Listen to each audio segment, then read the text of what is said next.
western desert is a place fit only for war. Thousands of square miles are nothing but sand and stone. A compass is as necessary, once off the road, as it is to a sailor at sea. Water doesn't exist until you bore deep into the earth. You bath in your shaving mud. Flies have the tenacity of bulldogs. Bruises readily turn to desert sore. Days that are very hot can be followed by nights of bitter cold. When the hot Kamsin wind brings its sandstorms, life can be intolerable. The Arabs say that after 5 days of it, murder can be excused.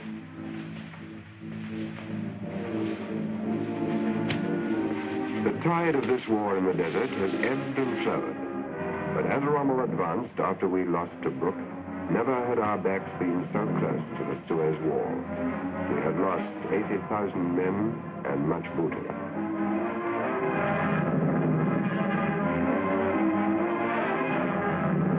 Behind him, on the battlefield, we captured over 1,000 pieces of artillery.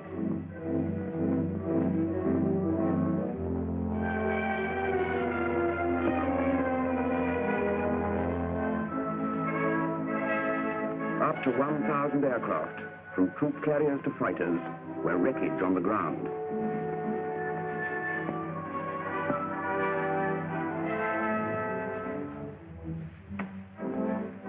Italians in the south, abandoned by Rommel with neither food nor water, were swept up by us to the tune of 5 divisions.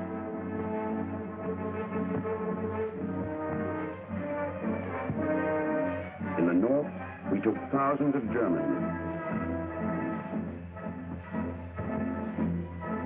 Among them were von Thoma, commander of the Africa Corps, Burckhardt, leader of the German parachutists, and 8 Italian generals.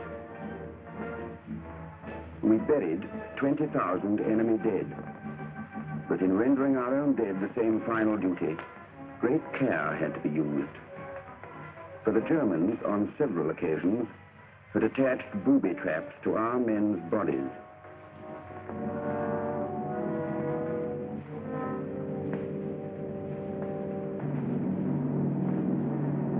Pursuit was remorseless. Every enemy column on the coast road or in the desert, sometimes jammed head to tail, was bombed, blasted, and machine-gunned. They tasted what they'd administered in France and Poland.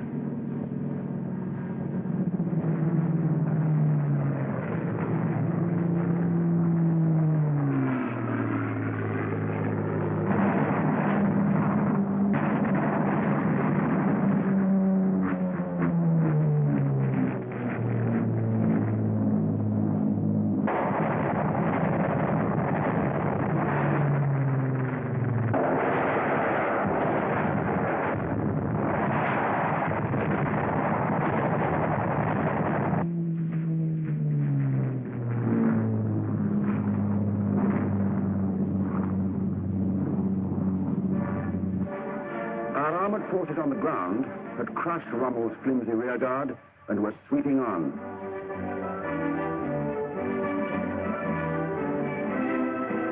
After 2 days' pursuit, rain fell, and the chase was much impeded. Stretches of road turned to shallow streams. Aircraft landing grounds were waterlogged. Despite the rains, however, on the 4th day we had taken, after a brief fight, Mersa Matruh, the first of the newly captured ports the Navy used to bring up supplies.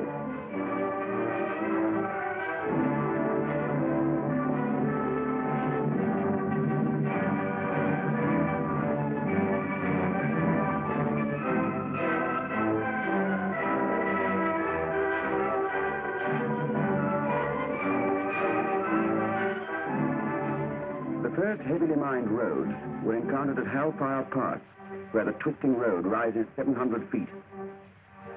From then onwards to Benghazi, 450 miles further west, every path had been blown by the enemy, and every mile of road had to be examined and cleared of mines and obstructions. The engineers worked night and day. To Saloum, the Navy brought 1.5 million gallons of water and other vital supplies.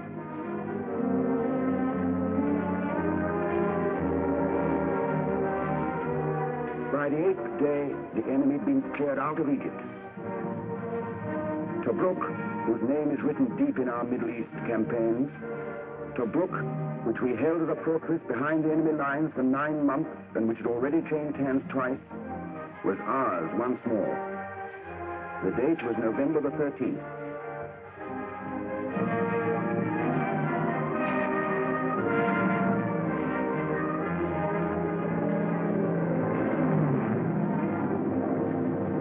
In Cyrene, the 8th Army passed from desert to a green countryside, which its Italian colonists had abandoned, and it was no more than a week between our taking Tobruk and entering Benghazi. At Benghazi we paused to replenish our supplies. The harbor, bombed by us for over 2 years, so regularly that the pilots called it doing the mail run, was now littered with sunken ships. Cranes, installations, and most of the quays were demolished. Yet the Navy and engineers worked to such good purpose that before long our ships were unloading. By sea and land, we were soon bringing up 3 million gallons of petrol a week and 8,000 tons of ammunition.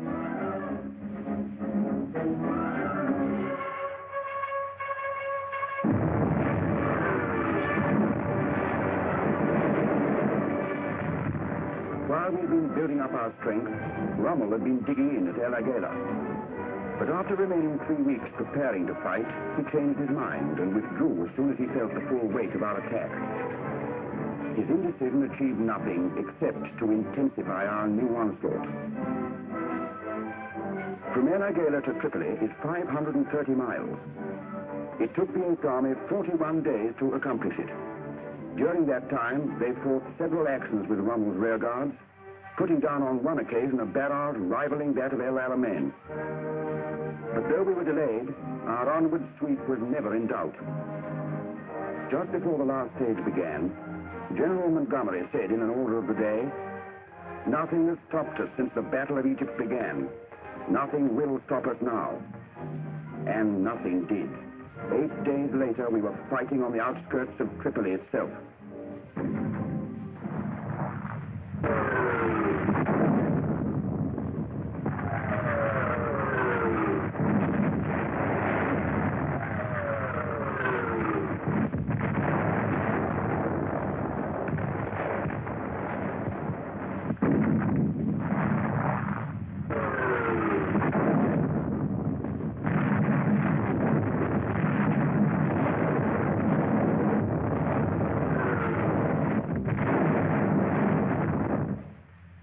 The surrender of Tripoli by the governor of Libya and the mayor of the city extinguished the Italian overseas empire.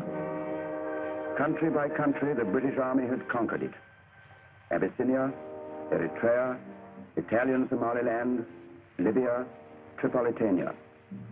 Not a single town now remained to them.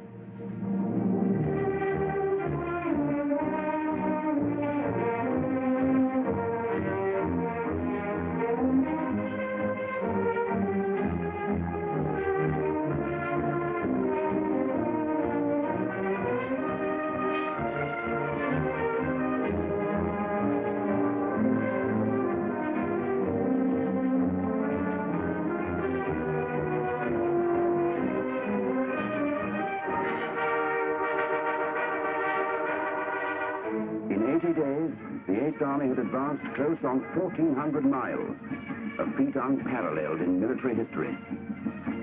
Throughout the battle and advance, for every casualty suffered, it had inflicted 5 on the enemy. In the words of Mr. Churchill, "You have altered the face of the war in the most remarkable way." What this must have meant in care and organization of the whole movement and maneuvers, what it must have meant in the endurance, tireless endurance, and self-denial of the troops, and in the fearless leadership in action, can only be appreciated by those who are actually on the spot.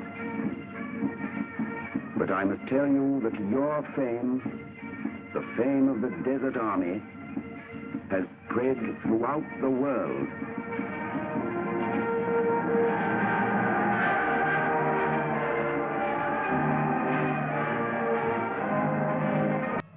First pictures of the United States offensive against Japanese bases in the Aleutians. September 1942. A large U.S. convoy slips through Aleutian fog to a secret destination called Fireplace in code. A harbor close to Kiska, in easy bomber range. The blinker gives the signal, and under cover of fog, well-armed scouts scramble down the landing nets into ready assault boats. First step in America's advance in the Aleutians. Not many bomber miles away, Jap-occupied positions as yet are wholly unaware of this new American threat. Quickly, soldiers pour ashore with small arms and ammunition, swarming inward for reconnaissance to make sure the island is uninhabited.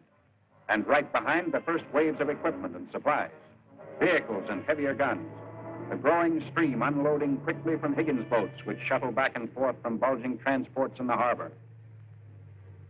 Wave after wave in careful pre-planned schedules, never stopping, the military cargo ferries bring ashore an endless stream of food and water, clothing, ammunition, and some of the vast quantities of fuel necessary to maintain a major landing force.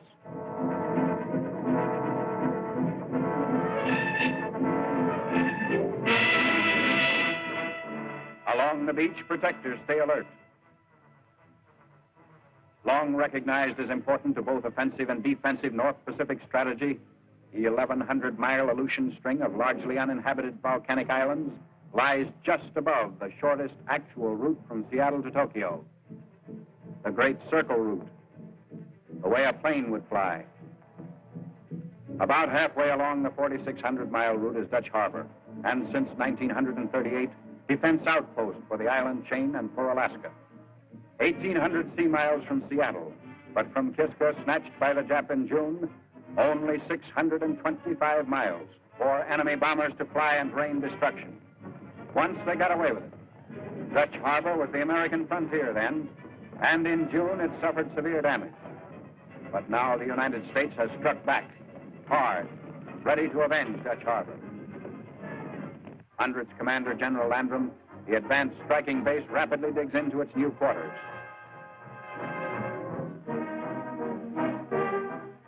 A permanent camp is laid out quickly on the treeless, inhospitable slopes above the barren island beaches, protected by anti-aircraft gunners on constant alert. Meantime, communications around the island are promptly established.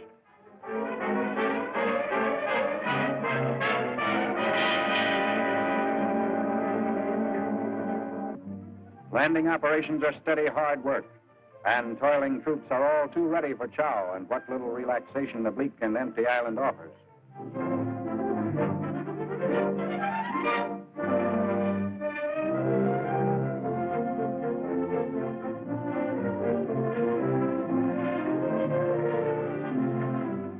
But not too much time out now.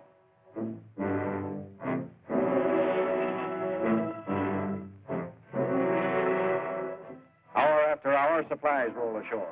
A small fleet of sea barges carrying the heavy derricks, cranes, and tractors and more supplies is brought into shore to form a dock. And crate upon crate, pile upon pile, jams up the beachhead, waiting to be carted off by trucks. More and more ammunition, and rows of U.S. bombs ashore and ready for the air offensive.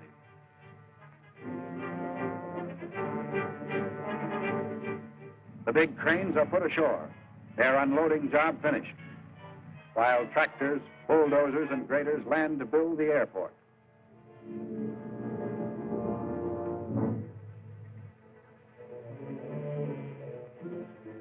And here it is, a long, flat area ideal for planes, except for a mountain stream overrunning its surface and forming many shallow lakes. Right away, the dozers go to work, scraping the volcanic earth into a dike at one side of the field, diverting the stream's course, making the field safe.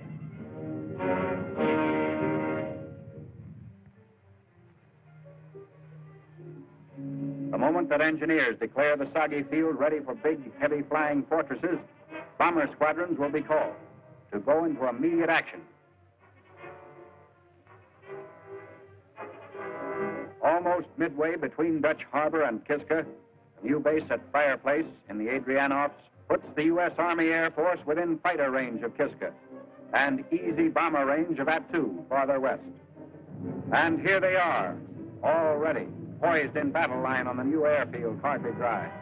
The air arm of the United States forces in the Aleutians. Giant B-24s and B-17s, the Liberators and Flying Fortresses feared the world over, ready for attack when motors and guns have been carefully checked. Bombs fill up the bomb bays of one big plane after another. A message for the Japanese in a language he understands. It's the beginning of America's round now. They've got a base within range of the Jap. They've got equipment, planes, and ammunition. They've got men here, skilled veteran flyers who in an hour will be winging their four-motored Sky Fortresses over Jap-held territory. Welcome target for their bomb sites.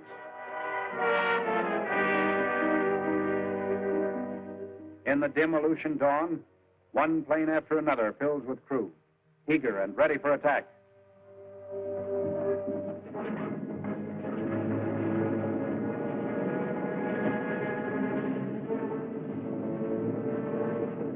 All set? Let's go.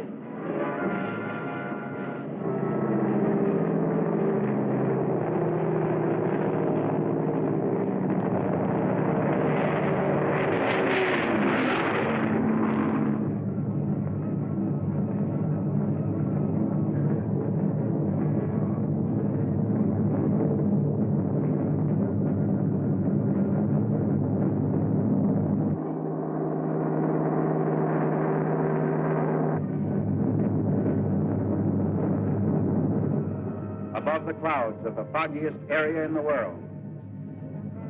Below, island after island of the Aleutian chain, where for years innocent-looking Jap fisher boats lurked in disguise, plotting shoals and reefs for future reference and use. Approaching the island of Kiska, machine gunners poised for action. In the harbor, a Nipponese warship. Without deviating from their course, the gunners scrape the decks.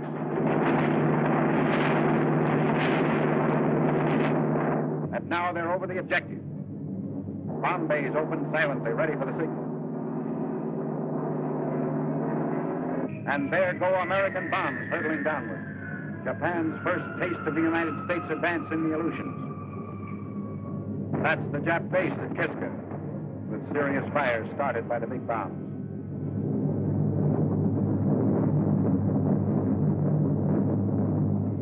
Another load, recorded by slow-motion camera, shoots toward the surprised enemy below. A first sample of treatment he can expect daily from now on.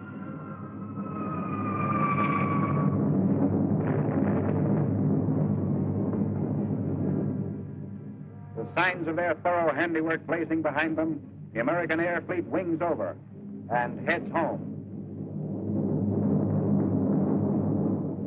Communique from the Aleutians. At dawn, a fleet of United States B-17 and B-24 bombers took off from an advanced Aleutian base with Japanese installations at Kiska as objective. Scattered enemy fire was encountered. One Japanese warship strayed. High explosive and demolition bombs were dropped with success on objectives, and several fires were observed. All attacking planes returned safely to their base.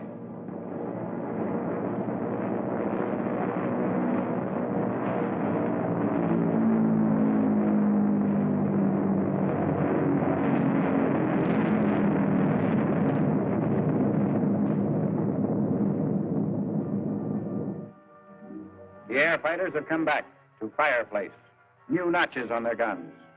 No casualties, despite grim reminders of the enemy's marksmanship. But they'll be going out again tomorrow, and the next day, and the next.